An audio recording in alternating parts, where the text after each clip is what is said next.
Punta naman po tayo sa example number 2 regarding po dito sa solutions of right triangle. So, ito po yung picture. Ito naman po yung question. Find the value of letter A is angle B. Letter B is side C. Letter C is side B. Letter D, yung area mismo ng kabuuan ng triangle. So, pag medyo iba siya nung example number 1. Kasi doon sa example number 1, medyo baliktad sila eh. Ang given naman doon, dalawang side. Dito naman, yung dalawang side ang hinahanap. Okay? Pagka ganito po, ibig sabihin, ang hinahanap, unknown yung value ng dalawang side. Ibig sabihin, hindi aalisin muna natin pansamantala sa mindset natin yung Pythagorean theorem.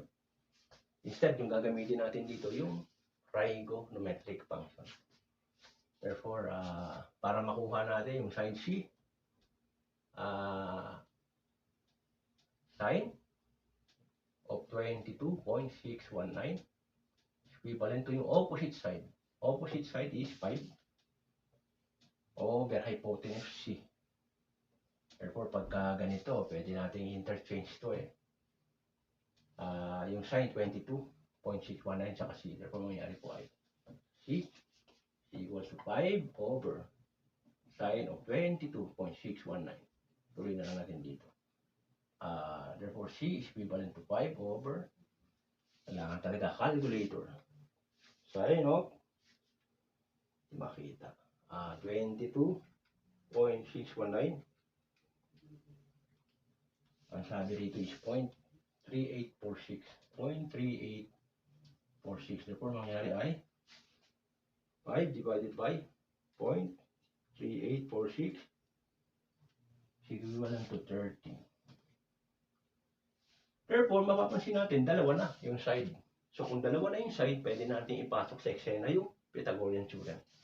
Therefore, ang wala is B, no? Okay na to. Therefore, B by Pythagorean theorem is equivalent to hypotenuse, no? C square minus yung isang side na ito yung A.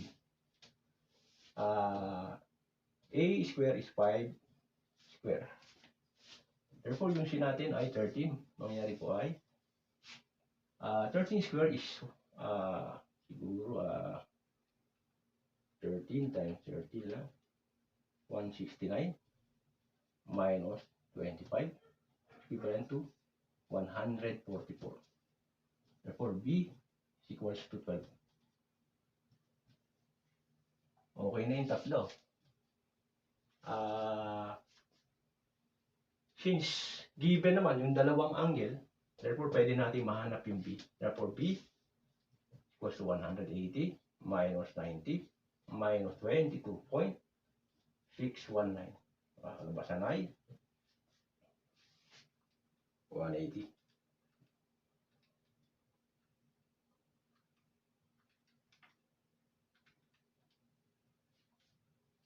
$67.38.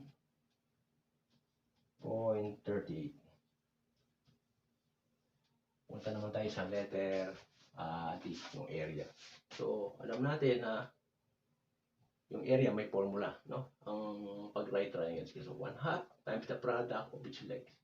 A, B equals to 1/2. A is 5 and B, nakuha natin is 12. Therefore, mangyari po ay ito magiging 6, ito magiging 1. Therefore, 30 square units. So, to check kung tama yung answer natin na to, using Heron's formula.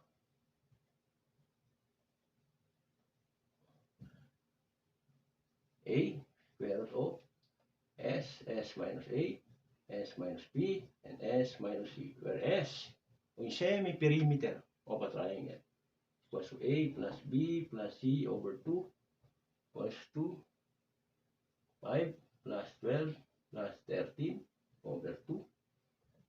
Ang mayari ay 25, 30 divide 2, 15. Papasok lang natin dito, no? 15. 15 minus